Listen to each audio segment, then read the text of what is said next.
അപ്പോൾ നമ്മളിത് sling shot ഫിഷിങ്ങിന് വന്നപ്പോൾ നമ്മളൊരു കരിമീൻ അടിച്ചെടുത്തിട്ടുണ്ട് കേട്ടോ. അപ്പോൾ നമ്മൾ യൂസ് ചെയ്യണമെന്ന് പറഞ്ഞാൽ ഹാൻഡ് മെയ്ഡ് ഡാർട്ടാണ് ബിറ്റും വെച്ച് ഉണ്ടാക്കിയത്. അതേപോലെ തന്നെ ബേസ് മോഡൽ റീലൊക്കെ ആട്ടോ നമ്മൾ യൂസ് ചെയ്യണത്. അപ്പോൾ അതേപോലെ തന്നെ അത്യാവശ്യം ഹെവി സൈസ് ഒരു കരിമീനെ കിട്ടിയിട്ടുണ്ട്. അപ്പോൾ നമ്മുടെ തോട്ടിലൊക്കെ അത്യാവശ്യം മീൻ വന്നിട്ടുണ്ട് കേട്ടോ. കരിമീനും തിലോപ്പിയൊക്കെ വന്നിട്ടുണ്ട്, പുല്ലനൊക്കെ കയറിയിട്ടുണ്ട് കേട്ടോ. അങ്ങനെയാണ് നമുക്ക് ഈ കരിമീനെ കിട്ടിയേക്കണത്. കണ്ടോ, നമ്മൾ യൂസ് ചെയ്യണത് ഇതാണ് റീല്. അത്യാവശ്യം കുഴപ്പമില്ലാത്ത സൈസാട്ടോ കരിമീൻ കിട്ടിയേക്കണത് നമുക്ക്. കണ്ടോ, നമ്മുടെ ഒരു കൈപ്പത്തിയുടെ വലിപ്പമൊക്കെ ഉണ്ടാവും. അത് കഴിഞ്ഞിട്ട് നമുക്ക് രണ്ടാമതൊരു കരിമീനെ കിട്ടിയിട്ടുണ്ട്. അത് ഏറെക്കുറെ ഒരു ചെറിയ കരിമീനാട്ടോ. ആദ്യം കിട്ടിയതിനേക്കാളും ചെറുതാണ്. അതും സെയിം റീലിലും ഡാർട്ടിലും തന്നെ കിട്ടിയതാട്ടോ.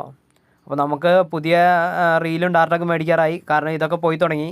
അപ്പോൾ എന്നാലും പക്ഷേ അതും വെച്ച് നമുക്ക് മീനൊക്കെ കിട്ടുന്നുണ്ട് കേട്ടോ അത്യാവശ്യം. അപ്പോൾ എല്ലാവരും ഇങ്ങനെ സ്ലിംഗ് ഷോട്ടൊക്കെ മേടിച്ച് യൂസ് ചെയ്ത് നോക്കുക കേട്ടോ. ഇച്ചിരി ഡേഞ്ചർ പരിപാടിയാണ്, എന്നാലും ഇച്ചിരി സൂക്ഷിച്ചൊക്കെ ചെയ്താൽ മതി കേട്ടോ.